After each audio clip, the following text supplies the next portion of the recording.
le but de l'association, comme une plateforme de service, c'est de maintenir le plus longtemps possible les usagers à domicile. Et donc, avec cette application Présage, ça répond tout à fait à notre besoin parce qu'en repérant en amont les fragilités, ça nous permet de mettre en place des mesures préventives pour des personnes âgées qui sont encore aptes à rester chez elles. L'application Présage permet, grâce à un algorithme, de repérer plus facilement les fragilités à domicile et pour nous de mettre en place ces mesures préventives adéquates. C'est quelque chose qu'on a intégré dans Présage. On a développé un algorithme prédictif qui permet 1 à 2 semaines avant l'apparition de l'événement de santé de pouvoir prédire le risque de dégradation, voire de perte d'autonomie de la personne.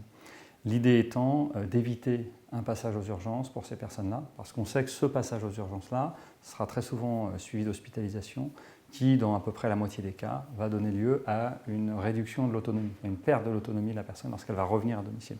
C'est un questionnaire très simple, avec des questions toutes simples sur le comportement de la personne, ses habitudes alimentaires, le sommeil, troubles cognitifs.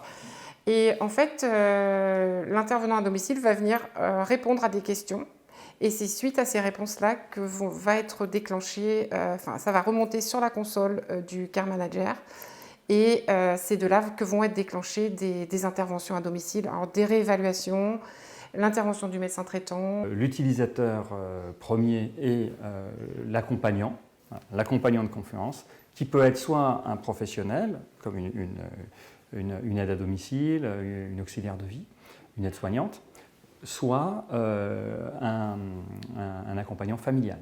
Le bénéfice attendu donc, pour l'usager, c'est d'améliorer son accompagnement par une solution adaptée.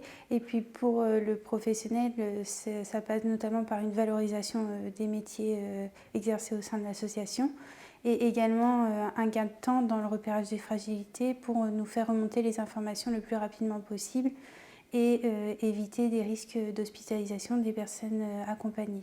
Donc, l'ensemble des professionnels ont été formés à l'utilisation de l'application Présage. Et du côté des usagers, donc, tous ont reçu un courrier explicatif de l'application Présage, du but de la mise en place de cette application. Et donc là, actuellement, on va passer à la mise en place du dispositif à domicile par la mise en place des QR codes. Donc là, concrètement, les professionnels vont pouvoir commencer à utiliser l'application et on va avoir des données qui vont remonter sur la console. On a équipé 120 salariés. 120 salariés qui vont suivre 670 usagers à peu près. Sans l'appel à projet de l'ANS, en fait, ce projet Prévadum serait resté dans un premier temps, en tout cas au stade de papier, de format papier, et ce qui a permis, en répondant à l'appel à projet de l'ANS, de développer plus rapidement l'outil numérique grâce à l'application Présage.